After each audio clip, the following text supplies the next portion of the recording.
দেখবেন।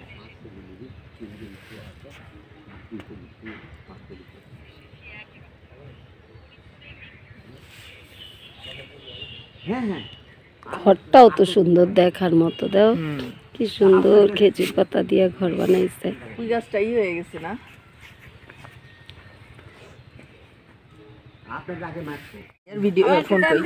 এই যে আমার হাতে, এই আমি একটু পারিনি কি কাকাদের মতো না, এরকম পুরা টুক দিয়ে দেবো একটা।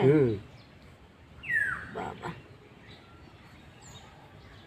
কাকারা আবার বেশি বেশি দেয়, ঢেলে ঢেলে দেয়, ঢেলে ঢেলে দেয়। বেশি হয়ে গেছে আপনাদের?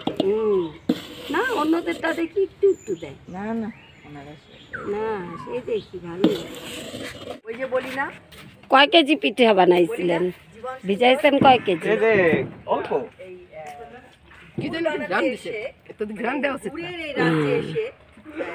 যে যেরকম ভালোবাসে। আমাকে আমার এই ভাই ঘরে ডেকে নিয়ে নিজের হাতে বানানো ভিজানো পিঠা ছিল, লুকানো ছিল, লুকানো না মানে ছিল, ওখানে ডেকে নিয়ে আমাকে নিজের হাতে খাইয়ে দিয়েছে আমার এই ভাইটা। জীবনের এই যে যে গল্পগুলো, এই গল্পগুলো আপনারা কয়জন দেখেছেন, কয়জন চিনেছেন, কয়জন? আমি দেখেছি, মানুষ দেখেছি। একটু তেজপাতা গরম মশলা দিচ্ছেন, পিঠার মতন সুন্দর গরম মশলা দিচ্ছে। না নোংরাই যাব না আমি। দেখেন কেমনে উঠে যেতেছে। আধা ঘন্টা আমরা গল্প করতে করতে কিন্তু হয়ে গেল।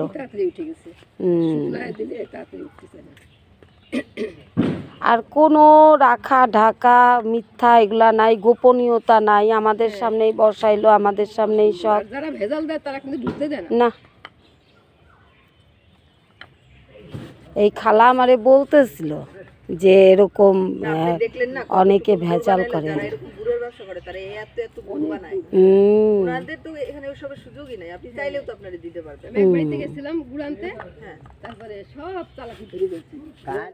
আমি যে কি করবো, আমার মেয়েটা বারবার বলছিল যাওয়ার পরপরই। আমি আজকেও হঠাৎ চলে আসি, আমি শহরে খালি হাতে চলে আসছি আমার ভাইদের জন্য কিছু না নিয়ে। আইরিশ আফসোস করতেছে ভাইদের কিছু খাওয়াইতে, কারণ আজকেও তো আমি হঠাৎ করে চলে এসেছি। আর দেখেছেন দিদি, বললাম না, মানুষ মনে করে কি মনে হয় ভিডিওতে এমনি বলে, আসলে তো ব্যাপারটা তা না। সত্যিকার অর্থে তো আপনাদের সামনেই দেখলেন কি হলো ঘটনা। তো এই যে মানুষের ভালোবাসা, সেইটাই, এইগুলার জন্য আসলে অনেক অভিজ্ঞতা। হ্যাঁ, সামনের বছর যেন আবার আপনি গুড় বানাইতে পারেন, সেই মাছ আপনারা মাছ আমরা ঠিক করে দেবো।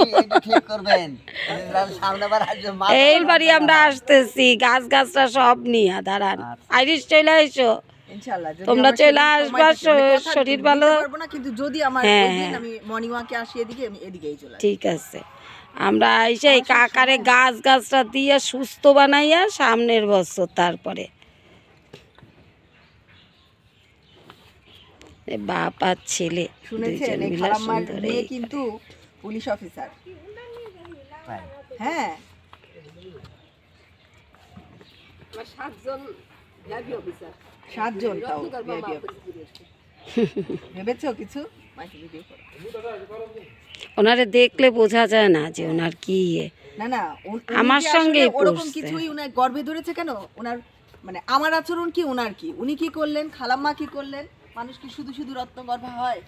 খালাম্মা আমার সাথে পরিচয়ে আমাকে বললেন তোমার নাম্বার দাও, তিনি আমার নাম্বারটা নিলেন। আমি কি নিয়েছি? তো একজন রত্নগর্ভা মা হওয়া এত সহজ না। তো খালাম্মার সাথে এসে আলাপ হয়ে গেল এখানে এসে।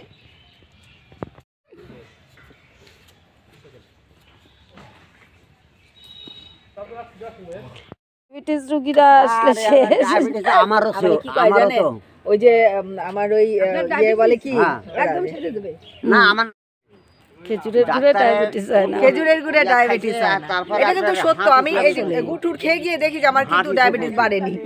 আর মনের ব্যাপার। হ্যাঁ, যাই হোক, আপনি আমার এই মাজার বন্ধুটাই আমি খুব কেমন তুমি বলে দাও তো, আমার কষ্টের আমার কষ্ট দেখলে পারে মানুষ তারই দেয়। এই যে কিভাবে খেতে হয় জানেন? নেন, একা খাবো কেন দিদি, আমরা এই তোমার ইয়েদের দিয়ে দিলাম, তোমার ভিউয়ার্সদের দিয়ে দিলাম। এই যে নিন, খান। ওরে কি স্বাদ, অনেক মজা দিদি, টাটকা তাই না? গুড়ের মজাই আলাদা। এই স্বাদ আপনি ওই নর্মাল, শোনেন, ফরিদপুরের খেজুরের গুড় ফরিদপুরে এসে খেতে হবে, তাহলেই বুঝতে পারবেন। দূর থেকে কখনো এই খেজুরের গুড়ের ইয়ে আপনারা পাবেন না। সেটাই নিতে বলে গেছিল, চলে চুলি করে নিয়ে গেছিল। হ্যাঁ দেখেন মজার বিষয়, এই হাড়িটা এই যে আমাদের এই কন্যা কোথা থেকে কুড়ায় নিয়ে আসছে। তার মানে কি হয়েছে কাকা বলেন তো, এই হাড়িটা কোথা থেকে আসলো? ও যে চোরে লিয়া গেছিল সেই হাড়ি চুরি করে নিয়ে গেছিল। তখন আমাদের এই মেয়েটা সুন্দর এই হাড়িটা নিয়ে, তুমিও ছিলা সেই হাড়ি ইয়ে করার মধ্যে, উদ্ধার করে নিয়ে আসছে। তোমাদের বাড়ি কোথায়? পাশে? তোমাদেরও খেজুরের ইয়ে করো, রস করো? আমি যে দাদা হাড়ি পাতে, তারপর আমি শেষের দিকে কিন্তু আজকে শুধু খেজুরের গুড় না, আজকে পিঠা খেয়ে গিয়েছি আর ভালোবাসা নিয়ে গিয়েছি।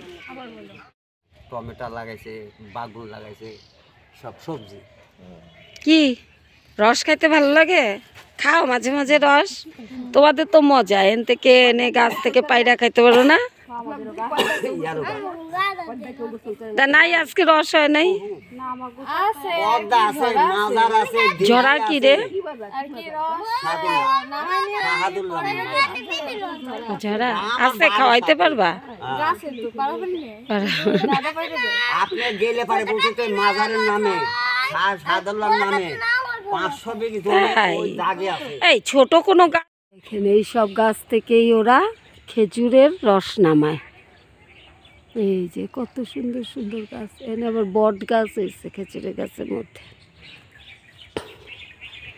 ওই যে ওই মেয়েটা দেখা দিয়ে গেলে, এইটাই হলো সব থেকে ছোট গাছ। আমি ভাবছিলাম একদম ছোট হলে আপনাদের দেখাইতাম। দেখেন কত হাড়ি, একটা দুইটা হাড়ি নাকি, হাজারটা কলসি। এই যে পাশে মনে একটা আছে ছোট্ট গাছ, আবার এই যে তাল গাছও আছে, গরমের দিনে তালের রস হয় বলতেছে। তো শুধু আপনাদের জন্য দেখিয়ে দিলাম ফরিদপুরের ঐতিহ্যবাহী রসের গুড়, রসের জ্বালাইয়া কেমনি গুড় বানায় সব কিছু শেয়ার করব। তো বন্ধুরা আগামীতে আসবেন, আপনার খেজুরের গুড়, অরিজিনাল খেজুরের গুড় পাবেন ফরিদপুর আপনার বিলমাবতপুর স্কুলের পাশে। আপনারা এই কাকার কাছ থেকে এসে গুড় নিয়ে যাবেন, ভিডিও করে যাবেন। ওনাদের ব্যবহার খুব ভালো, ওনাদের গুড় খুব ভালো, ওনারা কোনো কিছু পলায় না, আমাদের সামনেই বানায় দেয়, আদর আপ্যায়নের কোনো অভাব নাই। আর লাইক শেয়ার কমেন্টস করে আমাদের সাথে থাকবেন, তাহলে ভালো ভালো জায়গার খবর আপনারা পাবেন। আচ্ছা, তাহলে ভালো থাকেন, ভালো মুখবা দেখা হইতেছে, আবার আসতেছি। খুদা হাফেজ। খোদা হাফেজ। এতদিন পর আমি আর খালা শেষমেশ রসের সন্ধান পাইলাম, আপনাদেরও দেখাইলাম। এইবার আমরা বিদায়ের রাস্তা ধরেছি। তাহলে আজকে এই পর্যন্তই। আপনারা লাইক কমেন্ট শেয়ার করে আমাদের পাশে থাকবেন। Tata, bye bye.